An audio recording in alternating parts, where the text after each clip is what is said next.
नमस्कार। पंचम भाव वंश वृद्धि का भाव है, संतान योग का भाव है, पुत्र पुत्री योग का भाव है। पंचम भाव में यदि सूर्य तो एक तेजस्वी और यशस्वी पुत्र का योग बनता है। पंचम भाव में यदि चंद्रमा है तो कन्या संतति प्राप्ति का योग बनता है। पंचम भाव में यदि मंगल है तो दो पुत्र प्राप्ति का योग बनता है।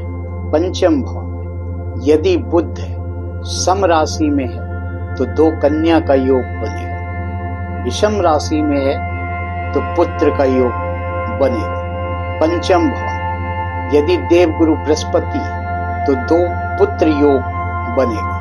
पंचम भाव यदि शुक्र है तो तीन कन्या के योग बनेगा। पंचम भाव में यदि शनि यदि सम राशि में तो दो कन्या के योग बनाएंगे, यदि विषम राशि में तो पुत्र के योग बनाएंगे। पंचम भाव यदि राहु है तो पहले दो गर्भपात के योग बनाएंगे, फिर दो पुत्री के योग बनाएंगे और फिर एक पुत्र के योग बनाएंगे। पंचम भाव में यदि केतु है तो कन्या संतति का योग बनेगा और सिजेरियन की संभावना निश्चित रहेगी।